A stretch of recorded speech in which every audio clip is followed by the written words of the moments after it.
Je vois beaucoup de gens se moquent des Africains. Ils disent, oh, les Africains, ils aiment trop les églises au lieu de travailler.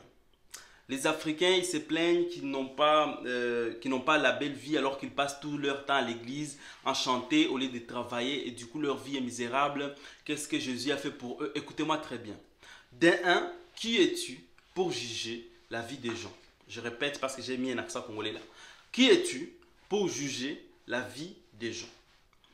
Comprenez très bien, il y a un dicton c'est un dicton qui existe et c'est un proverbe, je ne sais pas, mais Maître Gims l'a chanté, l'a dit, l'espoir fait vivre. Donc, dans nos pays, à nous, il n'y a pas de travail. Tu n'es pas sûr du lendemain. Et il n'y a rien qui te dit que demain ira mieux. Peut-être il y a la guerre. Tu ne sais pas quoi manger. Il y a toujours de l'instabilité. Donc, tu dors, demain n'est pas sûr. La seule chose qui maintient les gens en vie et qui leur donne un peu espoir pour vivre longtemps, c'est l'église. Les gens aiment critiquer les pasteurs, oh, les pasteurs ouha, les pasteurs ouha. Non, les pasteurs donnent de l'espoir parce que dans notre communauté ou dans ce que l'on vit toujours chez nous, il n'y a rien qui te donne l'espoir. Et donc, du coup, nous sommes obligés parfois d'aller à l'église, de croire en Dieu parce qu'on dit, bon, au moins il y a un miracle qui peut se produire. Parce qu'un homme a besoin de quelque chose sur quoi s'appuyer pour rester en vie. Un homme a besoin de quelque chose sur quoi ou sur qui s'appuyer pour garder espoir et être en vie de ses objectifs. Donc, si une personne, dans toute sa vie, elle a souffert, la personne là, elle est née, il y avait la guerre, elle a grandi, elle a déménagé tous les jours, on ne pouvait pas soigner ses parents parce qu'elle n'avait pas d'argent, et donc elle n'a pas été à l'école parce qu'il n'avait pas l'argent, l'État ne lui apportait rien, et puis toi tu vas dire cette personne, ta vie est comme ça parce que tu vas à l'église tous les jours. Non. Mais je suis fier de dire que cette personne est plus riche que toi parce que la personne, au moins, le fait d'aller à l'église, elle a un cœur. Et toi, tu le juges, tu n'as pas de cœur.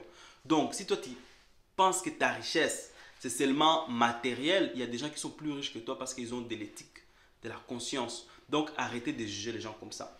Maintenant, ce sont ces pasteurs-là qui doivent inciter les chrétiens à travailler. Entre autres, des pasteurs, quand je vois des pasteurs comme le pasteur que je respecte tous les pasteurs, hein, mais celui que je respecte le plus, mais c'est Makoso, il incite ces personnes, ces chrétiens à aller travailler. Parce que c'est dans l'intérêt aussi du pasteur. Si tes chrétiens travaillent, ils gagnent plus, ils donnent beaucoup de dîmes.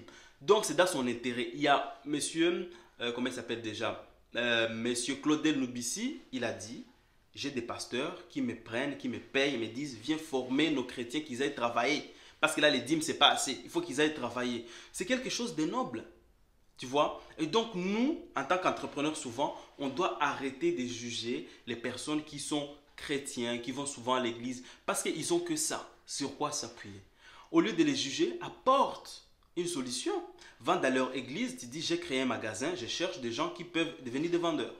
J'ai un projet de semences, j'ai un projet d'agriculture, d'élevage. Est-ce qu'on peut se tenir main dans la main pour que cette église puisse m'aider à accomplir des choses?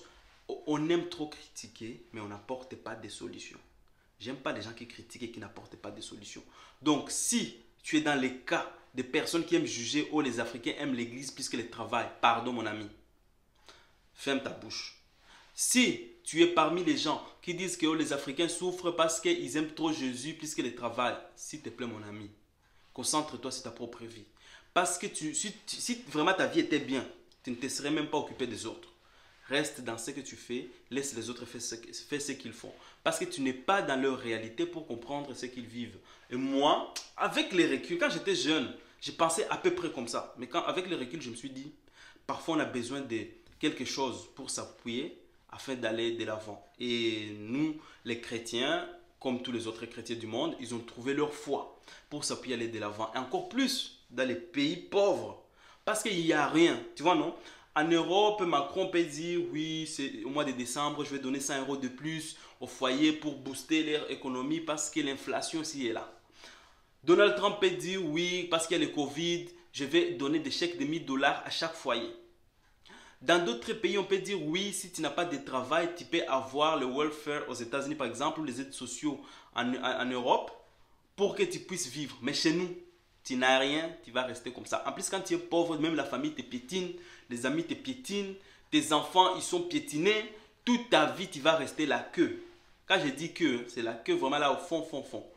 Mais pour qu'ils gardent espoir et qu'ils puissent vivre, ils ont besoin de quelque chose sur quoi s'appuyer. Donc, quand toi, tu es dans ton show là, en Europe, aux États-Unis ou dans d'autres pays où tu as bien mangé, tu es assis et que tu commences à rôter, tu prends ton téléphone pour commenter. Non, les Africains, ils aiment trop l'église, c'est pour cela qu'ils n'avancent pas, il faut qu'on casse toutes les églises. S'il y a toutes ces églises-là, c'est parce qu'il n'y a pas d'occupation.